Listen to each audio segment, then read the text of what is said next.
Good Monday morning. I'm glad to be here with you again. I hope that you had a great weekend. Let's get right back to our Matthew study. We left off on Saturday by taking a look at verse 17 of chapter 1. I'd like to take us back now this morning to a very important verse that will tie us into the rest of the chapter, and that would be verse 16. And Jacob, the father of Joseph, the husband of Mary, of whom Jesus was born, who is called Christ. Now that sentence is a very complex sentence with a lot of different verbs, a lot of different tenses, and it's very clear that Matthew is working very hard to explain exactly what it is that he means.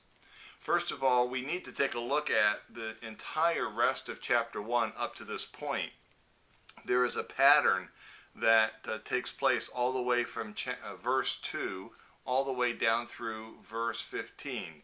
Can you see it if you look in your Bible? You see there is this pattern of A being the father of B and B being the father of C. The actual word in the original language is that of begetting, that from the first came the second, from the second came the third, from the third came the fourth. And we see this pattern that begins with Abraham and leads all the way down to verse 16 with Jacob being the father of Joseph. But notice here that Matthew stops this pattern. Matthew then does not say that Joseph is the father of Jesus. Very critical to see this. In other words, all the way through here, Matthew is giving us the legal background of how Joseph is the legal father of Jesus and proving the royal lineage all the way down to Joseph. But when we get to verse 16, Matthew is very careful. It's very obvious that the pattern here is broken. Joseph is not the real father of Jesus. What we see here is this relationship that Joseph is the husband of Mary. Do you see that here in verse 16?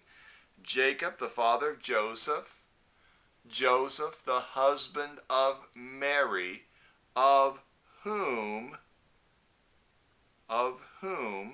Jesus was born. Now in our English translations, that of whom is really a neutral word, not being male or feminine, and could refer perhaps to Mary and Joseph together or just Mary. But again, in the original language, Matthew is very precise in writing this because this of whom is a feminine word in the Greek. In other words, Matthew is saying that Jesus is born of Mary, that Mary is the husband of Joseph, and that Joseph is not Jesus' father.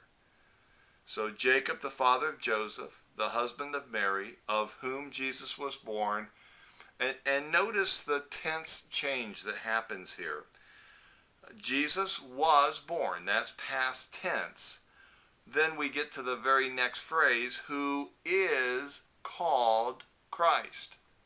In other words, Matthew is writing this gospel sometime prior to sometime well after Jesus is born, to a audience that already knows Jesus as the Messiah or Jesus as the Christ.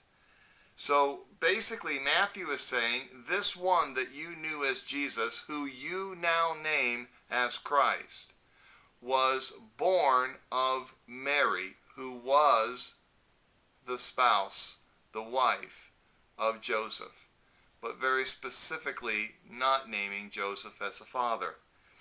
Now, we get to this verse 17, which we talked about last week, and then we get right back into it in verse 18. Matthew then goes on in verse 18 all the way through the rest of the chapter to explain how this took place. Now, we're going to get into this for the rest of this week and very closely examine the rest of chapter 1. But today, I'd like you to think of some of these questions that Matthew is raising. Why was it important for him to be very specific in terms of the lineage of Jesus, and yet also being specific in saying that Joseph was not the father? Why is it so important to our Christian faith to understand and to acknowledge Mary as being a virgin? What is the connection between Jesus' birth, his incarnation, and the fact that he is not only known to be a man, but he was also known to be fully God? We're going to explain some of these questions as we continue our study tomorrow. Thank you for listening. Have a great day.